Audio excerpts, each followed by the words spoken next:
Unspoiled Network podcast.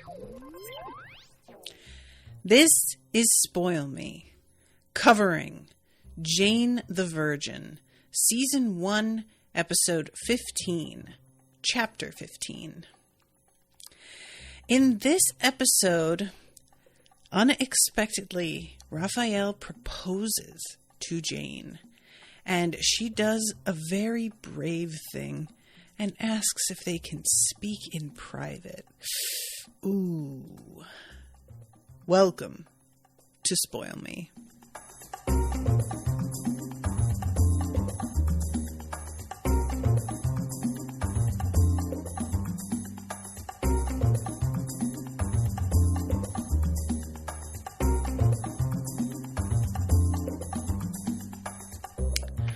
Welcome to the show, everyone. I am Natasha. Thank you very much to Natalia for commissioning this episode. What's up, Natalia?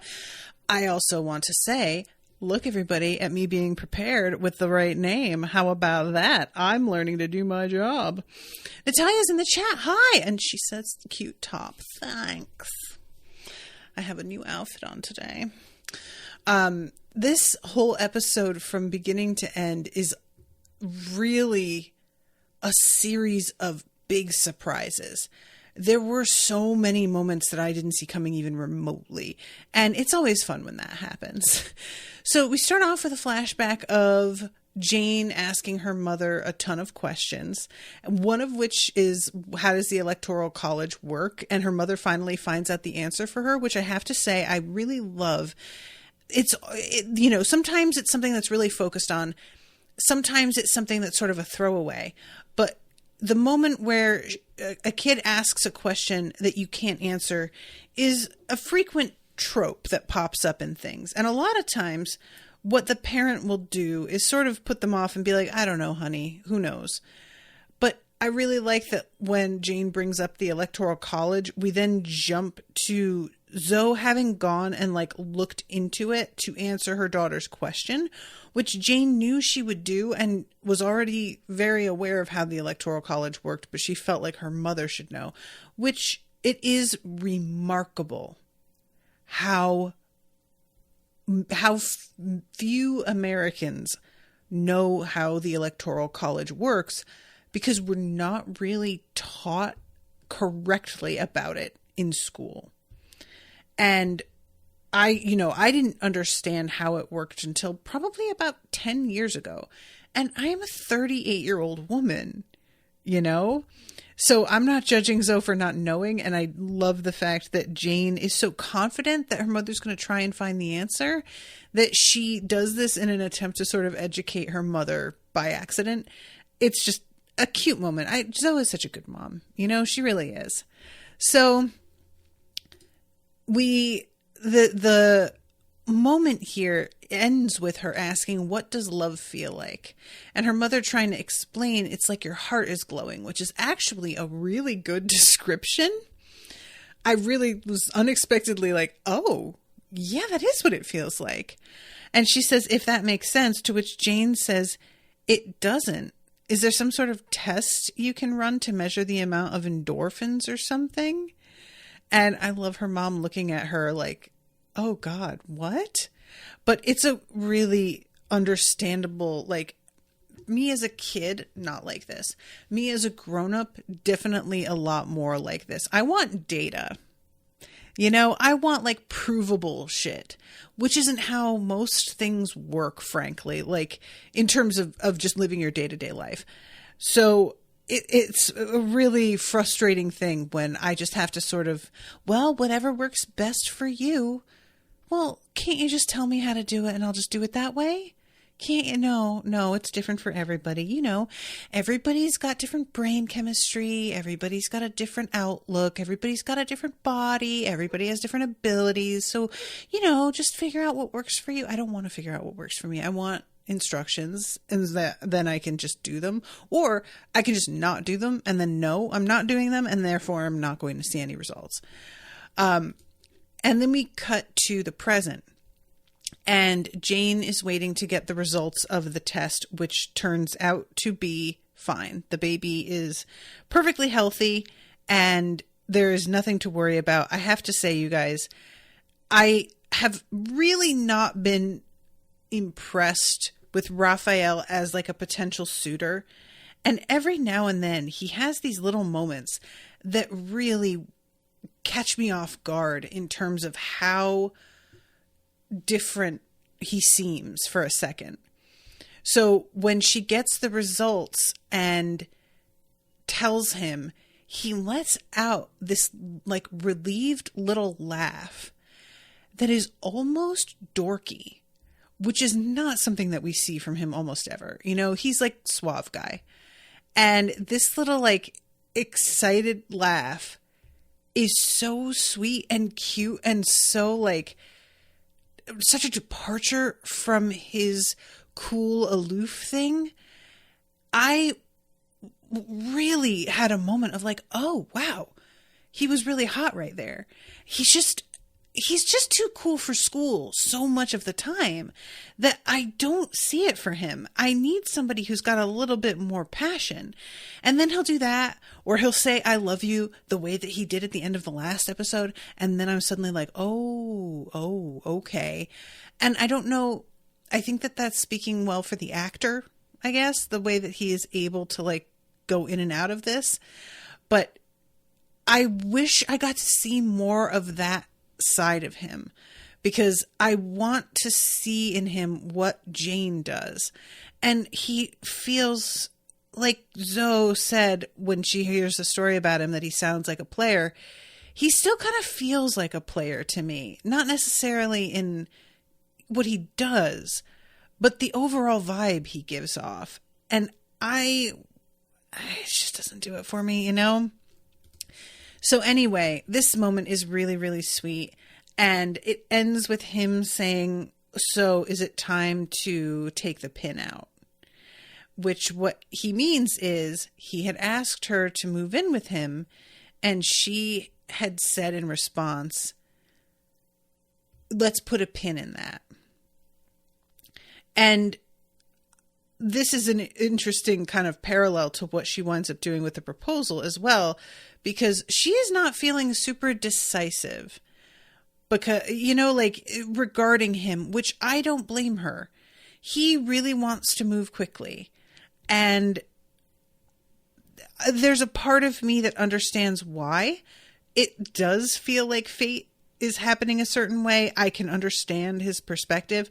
But I do think that there's a part of Rafael that is like, and this is just me kind of projecting on him, but looking at Rafael's life and the way it has gone. He was a playboy who didn't take anything seriously. He wound up stealing somebody's like fiance just to screw the guy over, marries her, and then she turns out to be like kind of with her own agenda and very grasping and cheating on him and a liar. And he has cancer and manages to come out on the other side of it a different person with different priorities, who's grown up a little bit and is trying to like face life in more of a responsible way. And I could see him sort of seeing the ending of his marriage to Petra as like the end of an era of his life where he was that playboy guy. And then he meets Jane and she is already pregnant and she is such a good person and she is so grounded and obviously not trying to get anything out of him, in fact resisting what he's offering, that it might feel like she is an accessory to him embarking on a new phase in his life that's more home-centered. Does that make sense? And there is a danger of that when you are like a person who sees an image in their mind of how their life is supposed to be or what they would like it to be, that you begin to pursue certain things as like milestones in themselves without really thinking about whether this is a good thing for you, because you just want to be in a certain place where you can say, yes, I'm married and I have kids and I'm happy with this person who is a good person. And this is my mental image of growth and becoming a dad and becoming more responsible. And I can't help but feel like maybe the rush for him is sort of related to that. Especially his father having passed away. I wonder if that might motivate him at all, because that losing somebody in your life, that is a big factor in a lot of people making a massive change in relationships. My father died maybe 4 months after I was getting a divorce, and I have another friend, and I was also like seeing somebody else, like basically. And I have another friend and her mother died. And right around that time, she started cheating on her husband and then she got a divorce. And this is not an uncommon thing. Like having a major loss puts everything in perspective in a way that makes you go, oh my God, what if I were to die? Would I be happy with the life I'm living right now? Is this what I want? Because this is where I'm at. And if I don't want this, I gotta fucking do something like quick, because I've been here for a while and I've been acting like I have all the time in the world and maybe I don't. So I don't know. I probably am reading too much into this, but it feels like within his character. And I like that. But she tells him that she's not ready to move in with him. And she tells him that basically she had a plan for how her life would go. And as much as she knows it would make their lives easier and a part of her really does want to live with him, the plan was to date, get engaged, get married, have a baby. And she doesn't want to completely throw the order of things out the window.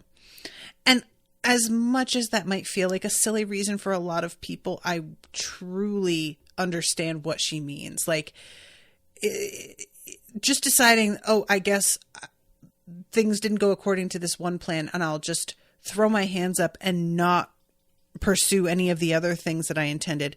That's just not who Jane is. Jane is somebody who wants to regain control as soon as she can and do her best to get back on the track that she meant to be on. So then we go to Zoe and Rogelio. I love the fact that Zoe says that was incredible and Rogelio says, yes, thank you, but I can't take all the credit. And she has to be like, we have talked about this. And he says, oh yeah, I'm sorry, I forgot, you're incredible too. I just, Rogelio, truly, I appreciate her response is just laughing and calling him a weirdo, which, yeah. In this moment, he gets a call from the costuming department and they ask about what he prefers for wardrobe.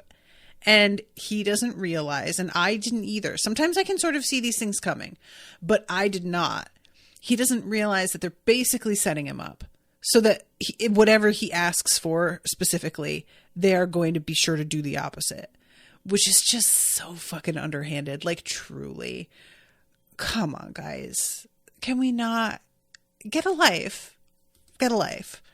But anyway, he is trying to make the best of the whole thing with Zoe because obviously he is staying here for her and he doesn't want her to feel guilty about the fact that he is struggling being second banana.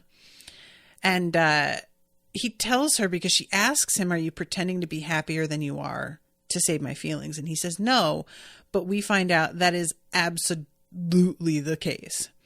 As soon as he leaves, she gets a face and she pulls out a pregnancy test. And she says later on, this is a scene that I have so many feelings about. What she explains later to Jane is that she missed a couple of birth control pills and she knows that she should have waited to sleep with him, but they got caught up in the moment.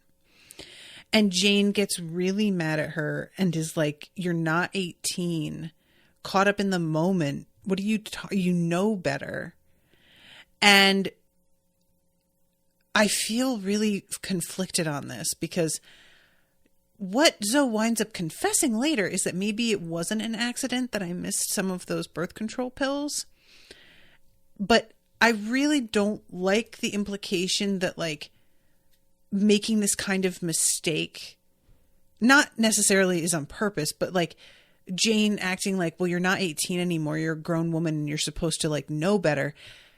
I still forget to take pills, you know? And there have been times, not recently, but in my past, where I would forget a pill and then I would have sex and it wouldn't even occur to me, hey, you took that pill like a few hours later than you should have, or the next day. Because really, after you do that, you should wait like a month before you sleep with anybody without protection again, at least. And I would just forget that I had missed one and then taken one late. So I kind of was like, everybody's not perfect, Jane. Sometimes you fuck up. It just happens. And I understand her being extra irritated because of her being pregnant and her mother's history and everything, and that she should know better. And she wound up being kind of right in sort of insinuating that it wasn't an accident. But I do want to leave room for just mistakes, you know, like it happens. And I want to offer grace to women who have made these kinds of mistakes, because all we ever do in this society is blame women for their own pregnancies. And it's like, we're the only ones really held responsible. Men are not held responsible. And they're also a participant in the thing. And granted, he's going off of what she's told him. She's told him she's on the pill. He is taking her face value and not checking up on her. So, you know, I'm not blaming him either. But it's never really like, well, guys shouldn't have sex unless they know for sure. It's always like, women should be more responsible. Women should. And honestly, birth control is like a really tricky thing. And it doesn't work as well depending on like your weight and what other medications you're taking, depending. So doubling up on birth control can be a good thing, but it's not only more of a hindrance sometimes, but also it's another like price tag. If you're paying for birth control, which can be expensive already, and then you're also paying for condoms or something else, you know, not everybody is always prepared. And again, I get you're supposed to be prepared and you're not supposed to have sex unless you're prepared. Yeah, sure. In an ideal world, sure. But let's be honest. Can we all just be fucking like real with each other for a minute? People wind up having sex when they didn't expect or intend to, kind of a lot. And it's not necessarily part of a whole plan. Shit happens, you know? So anyway, I just wanted to mention that because it like, I understand how upset Jane is, but I felt like the way that she sort of attacked her mom in response was a bit extreme to me and felt kind of unfair. And I was a little bummed out that Zoe admits that maybe she did miss a couple pills on purpose, because there's like a sort of stigma, you know. Even Aurelio asks her, like, are you trying to trap me? And that is a thing that like women are accused of and is a big trope in a lot of dramas, is women like lying about being on the pill, or it's a trope even about like socially, the idea of gold diggers is, there's a lot of the she got pregnant all of a sudden kind of thing. It's just something that I don't love. So yeah, Natalia says, even with an alarm reminder, the number of times I forget, you guys, I forget so often. It's not awesome. And yeah, I have an alarm and I am the reason that I notice that I forgot a lot of the time is because I will suddenly start getting really emotional, and I'll be like, why am I like ready to cry right now? And then I realize it's because my body's acting like I'm about to get my period. And then I'm like, oh, fuck my pills. So yeah, it's just, you know, I just really, what it comes down to for me is that if they made a pill for men for birth control that they had to remember to take, I feel like maybe that would be better. I don't understand why it always has to be women that like deal with all of this bullshit, especially because women's health is just simply not taken that seriously in general. And I don't think that we should be relying on all the same methods that we used to 50, 60 years ago. Can't we do more to involve men in the biological prevention aspect? Like, you know, taking medications to keep their sperm from being active or something. I'm just saying I wouldn't mind if there were an additional thing. Guys can get snipped, but that's a very dramatic step, and that's taken between partners who are going to be long-term, usually. What about just like a person-to-person basis? I wouldn't mind if there were something that men could do that was, and I have heard that there has been like some work done on a male birth control pill, but because of the way we are conditioned socially, it's treated as a little bit of a joke. And when people talk about it, it's not really seen as necessary or like a good thing. It's seen as like this weird, unnecessary, you know what I mean? Yeah. Rowan says, I hate to say it, but I don't know if I would trust most men to be reliable about it. Totally fair. Because I mean, I don't know how many folks out there know about the stealthing, but this is dudes who will use a condom initially and then slip it off during sex so that they can fool their partner into thinking they're having protected sex when they're not, because they like how it feels better without the condom.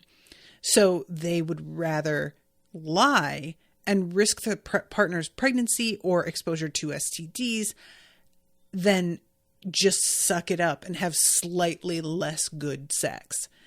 And that's a problem that has happened to me. And I wish I had understood at the time how fucked up it was so that I could have held them responsible like adequately, but I didn't really get it. I was just kind of like, what the fuck? And Rowan is correct. Like, I bet a lot of guys would say they took it even, and they aren't. And this is, you know, it's partially, I think, due to the fact that guys are not held responsible for pregnancies the same way. They wouldn't be worried about it because they're not going to be the one that's saddled with a kid if they feel like bailing, because that's just not how it works. So they can lie, and really the consequences to that are quite minor in the end. Whereas with women, it's going to be a whole different situation. Yeah, the whole thing, it's just so fucking fraught. I hate it. Birth, what a complete scam. So anyway, when she reaches into the nightstand, guys, I will tell you what I thought. I was thinking she was getting out a vibrator and we were going to find out that Rogelio was really bad in bed and that he hadn't made her come and that she was going to have to finish herself off. And I was like, oh, that's an unexpected twist, because she genuinely seems satisfied at the end of this session and she has slept with him before and she wants more, which I wouldn't think you would do if you were like really unhappy with your partner's performance. But because he was so like weird about her saying the sex was good, I was thinking maybe he was just like a selfish lover also, and we would find that out. And I'm glad that's not what it is. I don't really want to see that, but that was where my mind went immediately. So there's this amazing moment. This is something that I think is really interesting and well done. So Jane is in the hotel and she's passing Michael, and he gets this like really excited look on his face. And he stops her, even though she's about to just walk right past him. And he says, I just saw Angelique Harper checking in. And Jane absolutely flips out. And of course, we don't know who this is. And she just says, oh my God. And he's grinning at her with this look on his face. And then we have a flashback to her reading Angelique Harper's book, Frontier Lust. And she is a romance author that Jane adores. And she is there was a bit of a moment with her and Michael connecting over this author, and her getting Michael to like give it a chance and understand what she likes about it. And I really do love the like cover that they created and the look of these two. And he's like, is this how they're representing life on the frontier? And he says, admit the books are cheesy. She writes beautiful, sweeping, epic love stories. Why are you laughing? And we come back to the present, and the two of them have an expression on their face that clearly indicates they're both remembering that moment and both feeling some regret here. And regret doesn't always mean that you think you did the wrong thing. Regret just means something is over that was good and sweet for a while, and now it's gone and you've lost it and it sucks. So he's like, yeah, I just wanted to tell you and remind you that stalking is a crime. And it's honestly a pretty cute moment.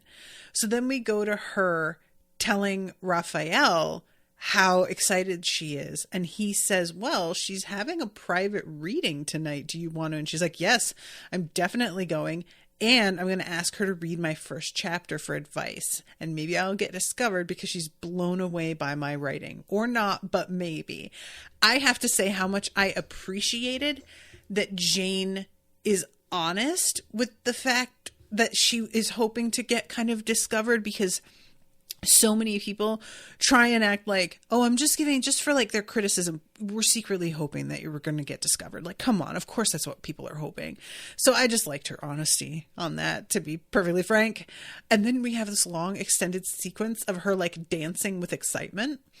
Jane is showing a lot more as well this episode, which I appreciated that it seems like they have sort of the baby bump, they have added some padding to her sides as well, which really gives the look of pregnancy a little bit more of an accuracy, because I feel like there are so many things I've seen where women are given a baby bump that is just something jutting out in front of them, and women's bodies don't change that way during pregnancy.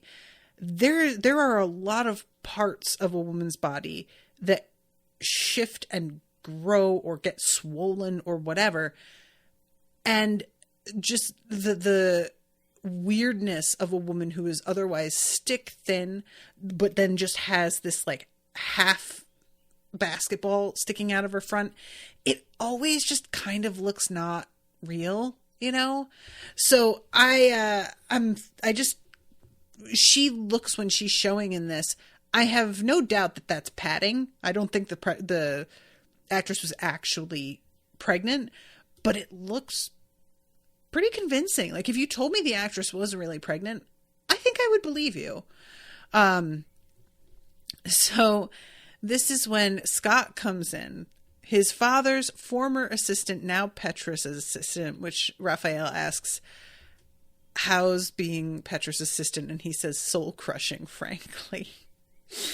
She would kill me if she knew I was here, but I wanted to tell you, Lachlan's been calling. And I overheard Petra say that she's not returning his phone calls because she wanted to fire him in person. And then we cut to Rafael talking to her and being like, look, don't fire Lachlan. Look at his contract. If you fire him, he gets $1 million buyout. And she has a moment of sort of her eyes widening briefly, but that's the only indication you get that she is surprised by this information.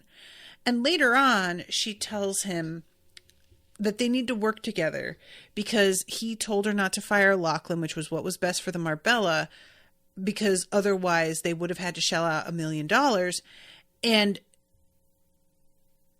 I can't tell if she's just using that to play him and just, you know what I mean? Or if she knew already. I can't tell, because a part of me, like, she just does play a long game. She's very smart and she does things with a lot of forethought. So part of me is like, did she just fake threaten to fire Lachlan because she knew that Rafael was going to hear about it and that she would be able to be like, see, we should work together? Or did she really not know this? Like, I don't know. I don't know what to think. So this, we have this moment here where Jane is like writing this chapter, and I guess she's like doing a rewrite of her first chapter. And I love when it's showing us the words she's writing: wet, deep, centered. Oh no, entered. And it was as if she had been transformed into another person, and the camera swoops in and then out again. And now she's in this really low cut sort of shift dress with an underbust corset and a choker necklace and long dangly earrings and a ton of smoky eye makeup. And she's got this like long wig on, and there's a fan blowing her hair back. And when the camera pulls out even more, you see these little like ankle booties. I guess they're more like mid-calf, that she's wearing over thigh-high stockings with garters, because the dress, of course, is like hiked up in the front, the shift. And you get to see this again later on the beach scene. And honestly, you guys, this outfit is too much. I love it. It's very funny. So she goes into this reading, and this was so well done. The author comes out, and I was a little disappointed. I was really hoping the author was going to look a little bit more like, honestly, what I was hoping for was somebody who looks like Charlaine Harris, the writer of the Sookie Stackhouse novels, because Charlaine Harris is like a short, fat, 50-something-year-old woman, probably 60-something, in the photos that I've seen, and just kind of frumpy, you know? And that's what's fun, is that it's this woman who's just writing these like fantastical, sexy stories. And the author is actually like slender, and she's slightly older, but she's still like has a very youthful look to her and looks very put together. And I was just sort of hoping that she'd be a little bit more of like a surprise, I guess, not what you would expect. And Rowan says, I was excited that the author was Andy from The West Wing. I've seen The West Wing, but it's been 10 years or more now, and I do not remember who that is. I will be frank with you guys. And probably she looks different as well, because it's been a while since I was filmed. Forgive me. But this is a surreal moment, because she starts talking about, she says, I'm going to do my live reading. Jane was feeling like she was on the cusp of something.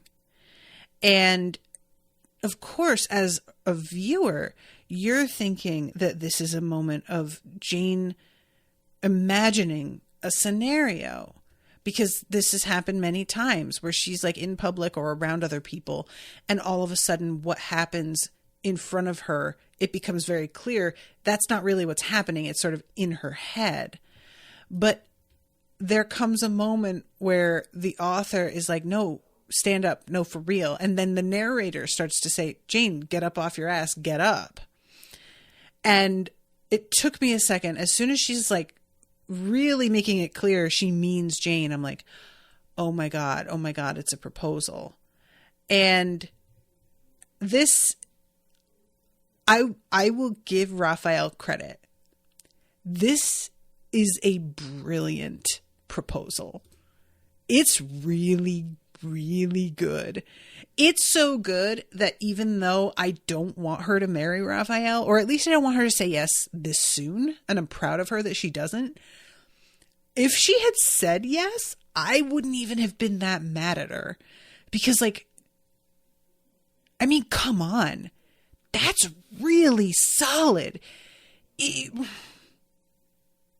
I'm just saying, the whole way that this goes, it feels like, as much as I don't entirely know he understands her down to her core, as we find out later, that's like one of the questions.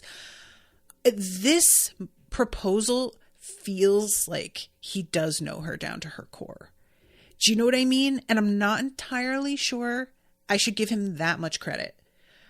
But that's really, really good. I was impressed. I just genuinely was. And so he does this proposal in front of everybody, and he's grinning from ear to ear. And Jane does something so brave. She tells him, "Can we talk in private?" You guys, I'll be totally upfront. I don't know if I could have said that in that moment, even if I was feeling how she's feeling. You know, like, I really don't know if I could have done it. And this is something that a lot of people say about public proposals, is that guys are doing it in a certain way because they know that if a woman had been considering leaving, or maybe she may not have said yes, if they put her in a position where she feels too embarrassed to say no, then she will have to say yes and be locked in. Do I think that's always the case? Absolutely not. I really, really don't. I think that public proposals are done that way because a lot of women enjoy the attention. I'm waving my hand. I am one of them. Owen has proposed to me now 3 times. We had the one real proposal. Then the next year, on our anniversary of that proposal, he proposed again in a restaurant because we just wanted to see if we could get free champagne. We did not. Super disappointing. And then I had to get a new ring. And I was like, we've got to propose with the new ring. And so then he proposed to me again at a little restaurant inside the Dallas Aquarium, which was a really good idea until you see the restaurant inside the Dallas Aquarium. It worked out, but it was like definitely not what any of us expected. So all this to say, I am a big fan of this kind of like splashy, public, super over the top kind of proposal. I am not mad at this, and I don't hold it against guys who do this. I also don't hold it against people who want something very private. I completely understand how that would also be. So a lot of folks don't like attention and they feel really awkward. But there have been stories I've heard where it seemed pretty clear to me the guy knew he was on thin ice and that he might not get a yes. And it seemed like he cornered a woman into a spot where he knew she would feel very pressured. Which is funny to me because it's like acting as if her saying yes in front of everybody means that she can't, like, there's no take backsies, which, newsflash, yes, there are. There just are, you know. I have been engaged a few times and I didn't get married to those guys, you know? So yes, there absolutely are take backsies. And it's just a really funny thing that guys think, well, if I make her say it in front of everybody, I mean, maybe women will, there are some women who wouldn't do a take backseat because they feel the same way, that they are locked in, but that's not actually factually what's going on. Oh, okay. Rowan says it's Toby's senator wife, from West Wing. I do not remember her. Yeah. Also, my aunt was a newscaster in Arizona and my uncle proposed to her on live TV. Woo! I mean, if you're a newscaster too, I feel like that's because if you're a newscaster, that means that you don't have a problem with attention. You're on people's televisions every day. Like, that's your job. So yeah, that feels like the appropriate type of thing. Not to say that, like, there aren't going to be some people who have that kind of job and still wouldn't want a private proposal, but I feel like that's a pretty good indicator. You have to be really sure of the answer, says Rowan. Yeah, exactly. And that's the thing about this scene. So she asks to speak to him in private, and he is obviously really taken off guard by the fact that she said she wasn't sure. And he tells her what he thought was happening in their conversation, which is genius. I love this. He thought her explaining the order in which she wants major events to happen in her life was her hinting that she wanted to be proposed to. And the narrator says, men hear what they want to hear, which was a really interesting interpretation, because that is saying that he really, really wants her to marry him, genuinely wants this, and he heard what he wanted because that's already been on his mind to do. That's like the way that I saw this.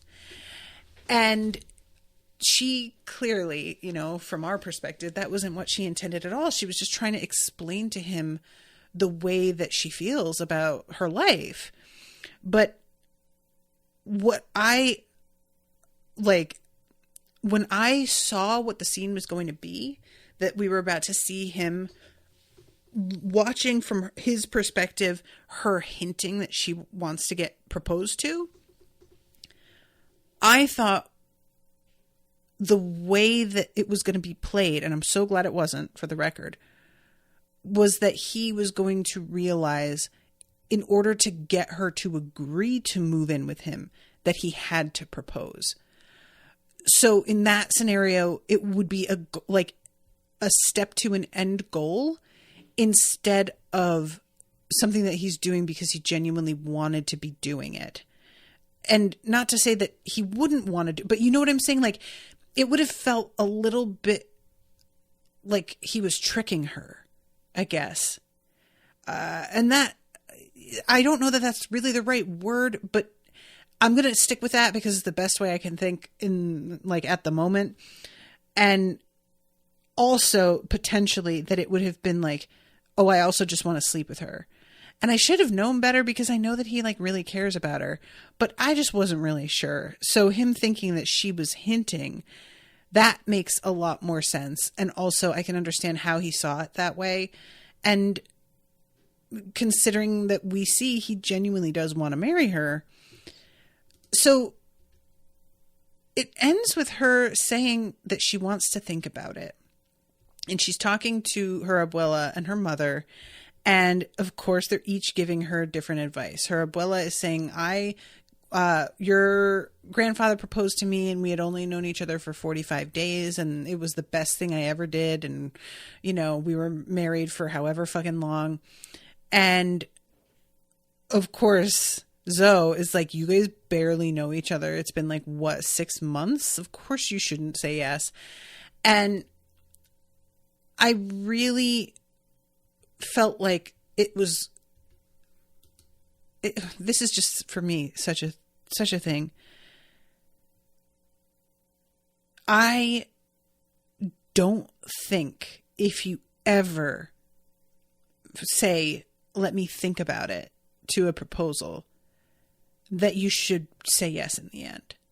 If you have to say, let me think about it, don't do it.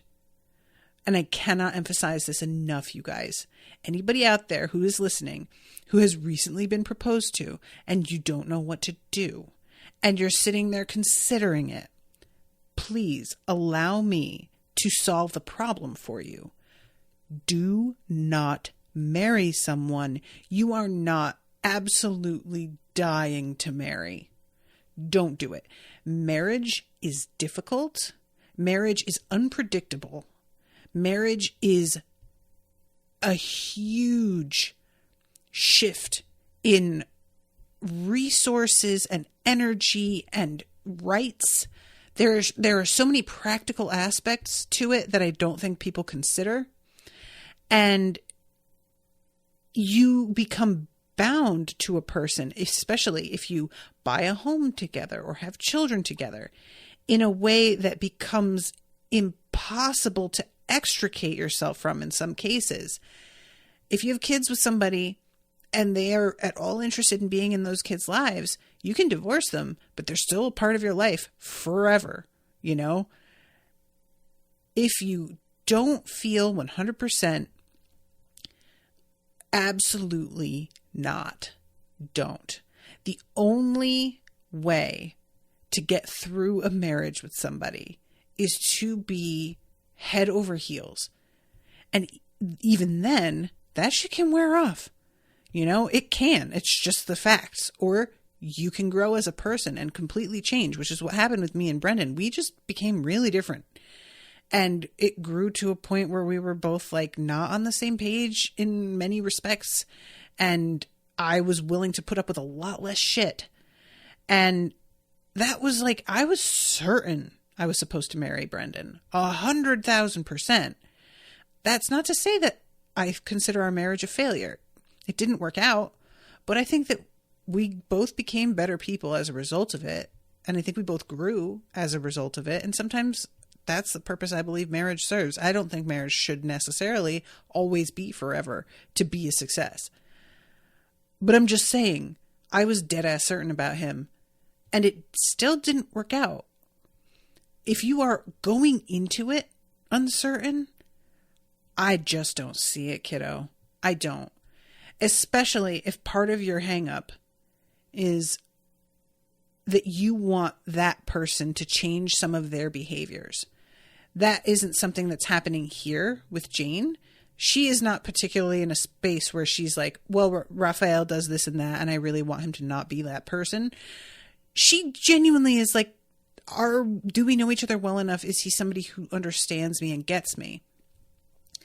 But if it were like that, y'all don't commit in a relationship to anything super serious when they have a major behavior that you have an issue with, because people are not going to change just because they are pressured to do so by a relationship. You can give ultimatums, you can do all kinds of stuff. Unless they genuinely want to make major changes because they want to, it's not going to happen. And it will just lead to them resenting you. So if you're looking for some major change and you're hoping that like, well, I love him otherwise, and it's just this one thing that I think I can help him grow. I can help him get to a place of more success with this and that. No, don't you dare. Don't you dare. Women everywhere. And I'm saying this specifically to women. We are so often encouraged to marry or date men based on their potential and not on where they actually are. If we date based on where they actually are, we're often seen as being like a gold digger or grasping somehow. If a man is not currently successful, currently employed, currently whatever, it's like we have too high a bar. But no, honestly, that is just a basic thing that we should have a standard on. If somebody isn't currently in a place where they can stand on their own 2 feet, and you think that being in a relationship with them is going to help them, you're not their mom. You're not their therapist. You're not supposed to be the renovator to their life. You're supposed to be a partner with their own life as this person is growing and attempting to grow more successful on their own. I know you guys know this. If you're listening to the show, you're probably already in this headspace anyway, because this is just the type of person that I tend to attract. But I just have to say it. I have to, because I'm almost 40 and I have seen a lot. And I have seen so many women fall for this trap. And I have very nearly fallen for this trap. And it always goes the same way. I cannot emphasize enough how much it always goes the same way. Your situation is not special. Your man is not special. You are not special. I'm sorry, you're not. It always goes the same way. So I'm just leaving it there, and that is all I'm going to say about it. But yeah, this, like, her going back and forth, I was just like, girl, if you end up marrying him by the end of this episode after being so uncertain, I'm going to be really disappointed in you. So then we go to Petra, and it's a weird thing. She has her little encounter with Lachlan, and he thinks that she's going to fire him, and he's pretty excited about it, and she doesn't, which she's obviously disappointed in. And this leads to him going to Rafael and saying, if Raphael's like working out and he is sweating and shirtless, and he's like, gym's closed. And I guess it's just like, you know, he's the owner, so he can work out whenever he wants. But I could not help laughing at the fact that, like, the gym has this big window out onto the pool area. And I kept thinking about the place being utterly empty, but all the lights are on, and it's just him shirtless working out in such a way that it feels like he is really displaying himself. And, like, I don't think that's what I'm supposed to be getting from this moment, but it felt like that to me. I can't lie. And Lachlan tells him, the enemy of my enemy is my friend. And he shows Raphael the sex tape that he made with Petra, and is like, we can blackmail her with this, get her to give her shares to you, and then when she does, release it anyway and get her kicked off the board. I'm going to go on a slight rant here again. Please bear with me, everybody. 1, this wouldn't work if she were not a woman. Boom. First thing. And I hate that. Because otherwise, do I think that would have worked? Probably. Secondly, this kind of plan is the reason why people with a lot of money are mostly bad people. Because you can't get to a point where you're making so much more money than others without being willing to do this sort of shit to somebody. And I really, truly, genuinely believe that. I think that if you are a decent person with a conscience, there is a ceiling to how successful you can be without crossing to the dark side and doing shit that is genuinely, morally, ethically, not even ambiguous, just straight up wrong.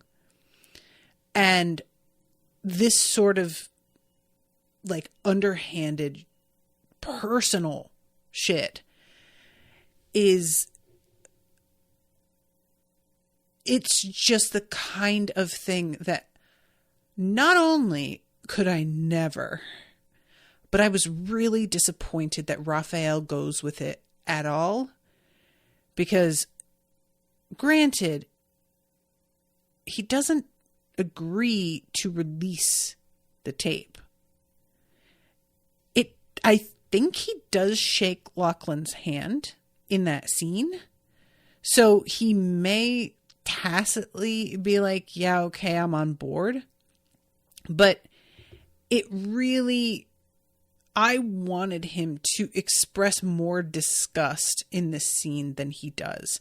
He expresses disgust when Lachlan suggests or shows him the tape, but he doesn't express disgust in like about the overall plan.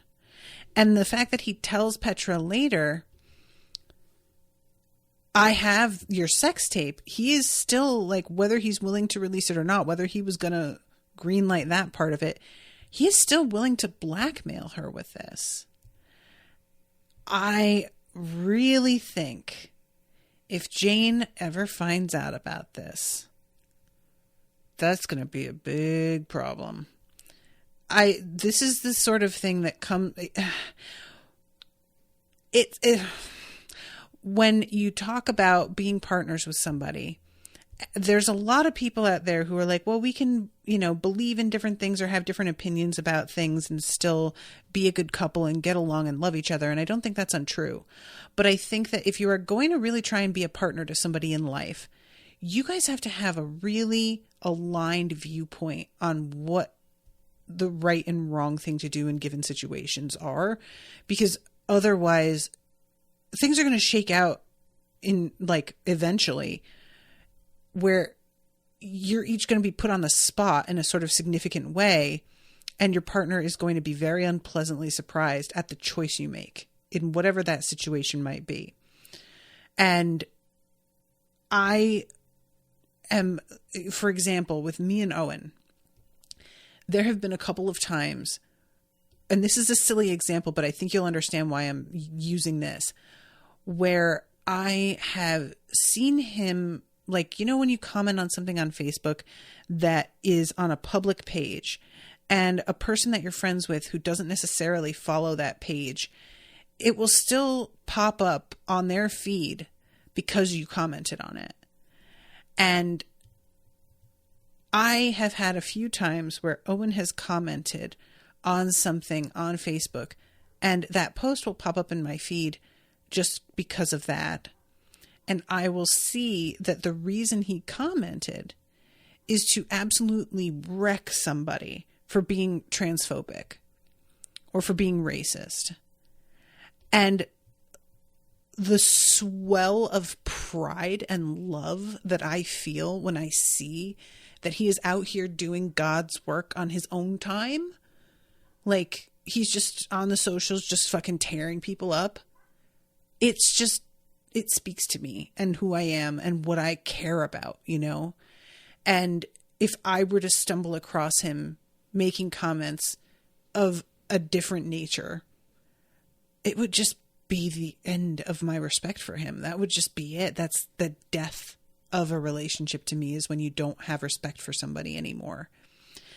And I cannot see Jane respecting Rafael's choice here. Even if he didn't go as far as Lachlan had intended, I don't know that he wouldn't have done it. And in the end, Petra does something kind of brilliant. She releases it herself and then decides to say that somebody got a hold of her files and broke into her, and did this whole thing. And this way she can get out ahead of it, but also claim to be the victim in the scenario, which is what she would have been had Lachlan pulled this off.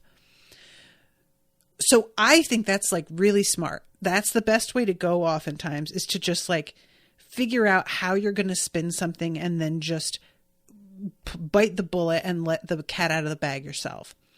We'll see how it goes. Apparently, the board is somewhat conservative, so there is some concern about how they're going to receive this. But I think playing it the way she's planning to is smart. I think if Lachlan had handled it, could she have played the victim thing the same way? I think she could potentially have done that, but I don't know that if not being prepared might have changed the tone of her response initially, which would color the way people see it from then on. And knowing it's coming and handling it on her own terms. Also, I'm wondering if you can see her in the tape. I'm assuming you can also see Lachlan.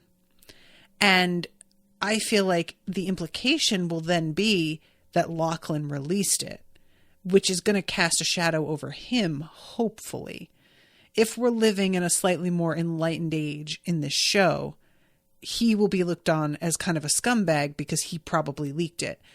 I don't know, though. I really don't know how we're going to go with it in this show.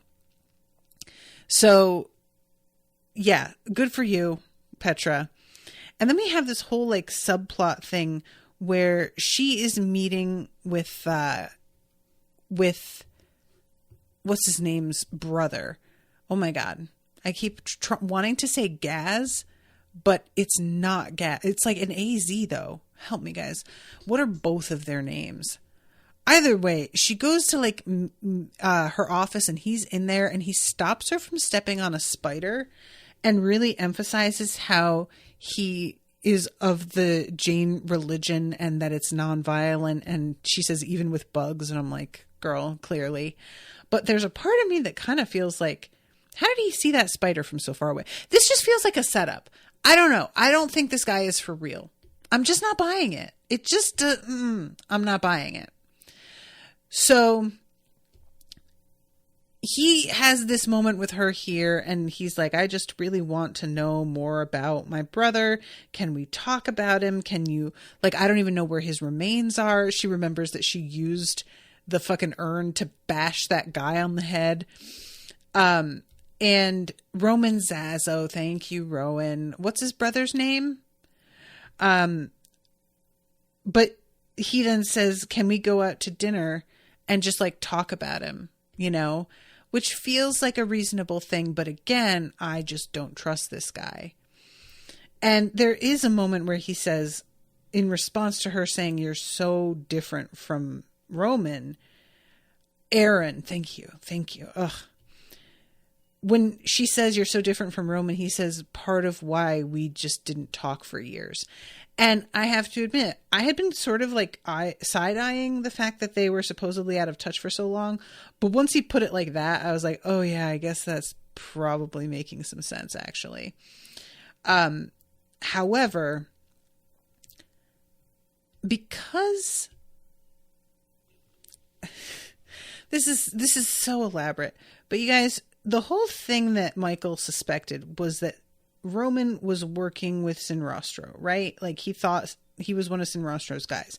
And I'm not sure where that came from, that like connection that he was making, but he seemed pretty certain of it.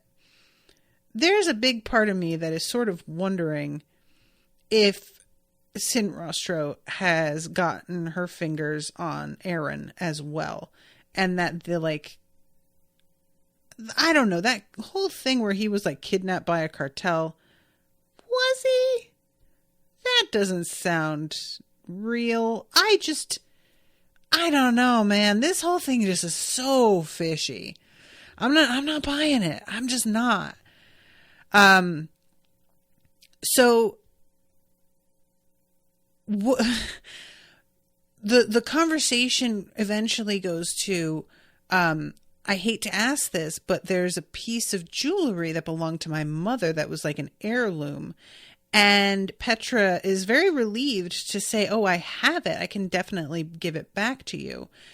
And there was a real sense to me of her being relieved because their dinner is not going super well. She orders vegan food for him, not realizing that he doesn't eat tubers either, which the reasoning he gives makes absolutely no sense because that's just what farming is. So if that were the argument, then he wouldn't eat anything. That just wouldn't, you know, like it just, that would, doesn't make sense, but it's fine. It's meant to be funny. But yeah, she's clearly like really uncomfortable in this situation. So the fact that she has something specific that she can offer to sort of maybe like get him off her back a little is the sense I get. She leaps at it. And we see her bring him the necklace later. And I thought it was going to be the necklace that had dropped behind the couch that was like taken out of the room by Michael because it was evidence. But it's another like huge stone. And he closes the door, smashes it. And there's a tiny little thumb drive that was like behind the stone in the setting. And we don't know what's on that, but obviously this guy is not what he looks like. It has occurred to me, I don't know how extensive Sinrostro's operations with, you know, plastic surgeries are, but I was like, what if this isn't Aaron? And she was able to get somebody to go undergo surgery to look like Roman and then say, oh yeah, I'm Roman's twin. But I just, you know, and that would explain the holdup with him like being abducted by a cartel. It's like, oh no, actually he just had to wait for the scars from his plastic surgery to heal. But that feels kind of crazy. Like, is that, I don't know how crazy the show was willing to get. I guess that's not that crazy considering some of the things that we've seen so far. What if the guy who was murdered wasn't Roman? What if that was his twin? And this is Roman now. This is the thing with plots that have twins. You could do fucking anything. You could do whatever you want. Like, you know what I'm saying? So, okay, I'm like out of time, and I still haven't even gotten to the part where, Jane, you know, there's this whole like thing that she goes through with her grandmother finding an old quiz that she used to determine their compatibility. Rowan says, what do you think this is? Some kind of soap opera? Exactly. I gotta keep remembering that. But she asks him a question it's a trick question because it's supposed to be that he says that he protests against her answer. And he doesn't initially, and then he stops and he's like, no, that doesn't make any sense. You've always wanted to be a writer. Why would you put that off? And she's really happy and tells him you passed the test. But he is really hurt at the fact that she is testing him in this way that feels really juvenile. And you know, he's like, have asked you to marry me because I know I want to marry you. And you're so unsure that you're creating these little tests. Like, that fucking sucks. I hate this. And when he framed it like that, I was like, oh yeah, wow. It's really easy for me to see like the test thing as just sort of a cute. But when you look at the reality of the situation, it's not cute. That's really ugly, actually. And we see this happening with Zoe as well, where she tells Rogelio that she thinks she might be pregnant. He pretends that maybe that's like a good thing. And then she pretends in response that she was joking. He lets down his guard and says how relieved he is because that would have been a disaster. And then she switches it back and is like, so that's how you really feel. That's fucked up. And rightfully, he's just like, oh my God, really? You know? And she says, I thought we were being honest with each other about how we feel. And I'm like, I get that you want that. And I'm not mad at you for like kind of wanting to point out that he isn't doing that. But there's a better way, you know? And I mean, you can't blame the guy for feeling like this might have been a disaster. You're kind of freaking out because you also wonder if it might be a disaster. So don't be mad at him for holding the same opinion. But the whole thing is like, you know, her kind of struggling with whether she wants to be pregnant and telling later Jane that she felt like raising Jane was the only thing she did successfully and maybe wanting to get that back because Jane is growing up and won't need her anymore, which Jane protests about. And she winds up going to speak to Rogelio on set, and we get this amazing sequence. He had been given a peach astronaut suit, which is truly amazing. He had specifically said, I don't pop in peach. And they give him a peach astronaut suit, which doesn't look right on camera. I have to say that peach looks real weird. But in addition to putting him in a costume he hates, he is also being written on screen as the incompetent sidekick who fucks things up, and that Esteban has to like fix and save everyone else from his screw up. And then he is thankful to Esteban's character for saving everyone else from the terrible mistake he made. And it just grates on his vanity and pride a lot. And Zoe comes in and sees this, and he's like, look, yeah, I was trying to make the best of it because I don't want you to feel bad. I made my choice and I feel like this is the right thing to do. And yeah, it sucks and it's really hard, but I don't regret making this choice. And I really did appreciate that. And I'm looking forward very, very much to more of him and Esteban because this is hilarious. I'm trying to remember. So we have the test thing, and then we have this moment where her mother comes to her and reminds her about what she felt when she saw the list in Michael's, he had like a copy of the book she loved in his bag. And there was a list in it of the math of how long it would take to save up for an engagement ring. And her mom is like, how did you feel when you saw this? You were sure.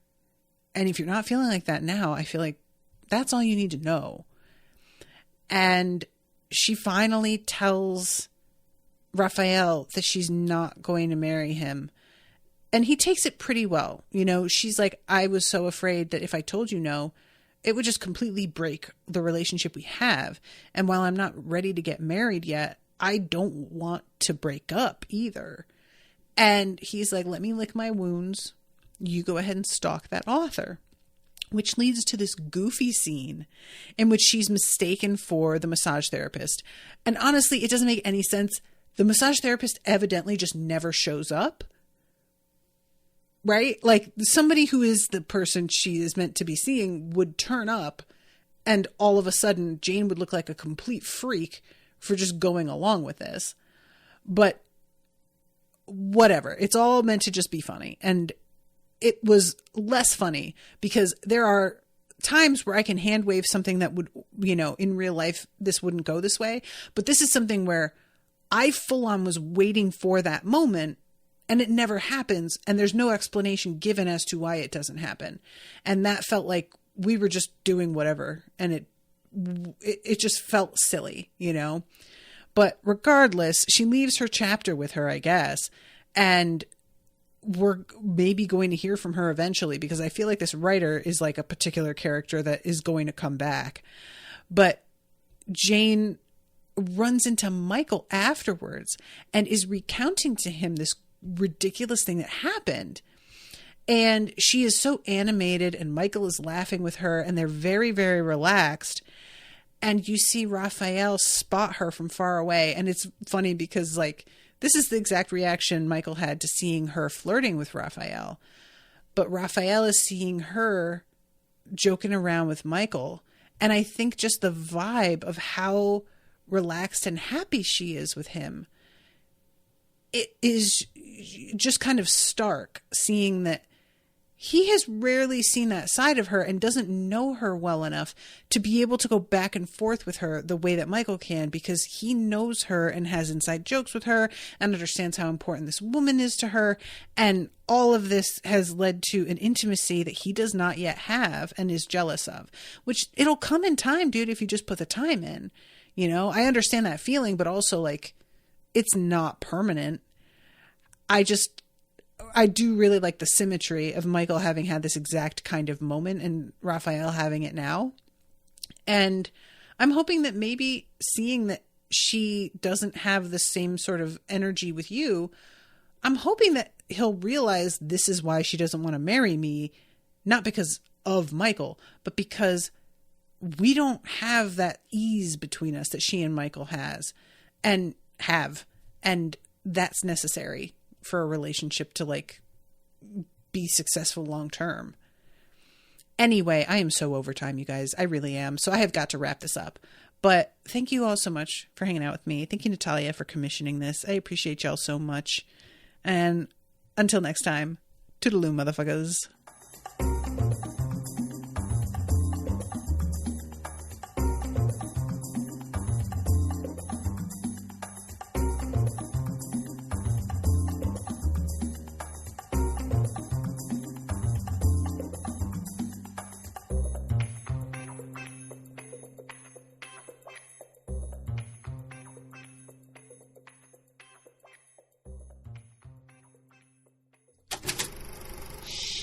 That was an Unspoiled Network podcast.